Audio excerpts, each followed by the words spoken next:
పిచ్చి కొమ్మల్లో ఆ కోయిల పాటలు పాడాలి. చుట్టాలు పక్కాలొచ్చి కమ్మని విందులు చెయ్యాలి.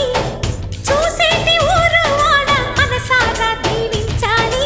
నలుగురు కలిసి చేతులు కలిపి మన కలలన్నీ పండించాలి.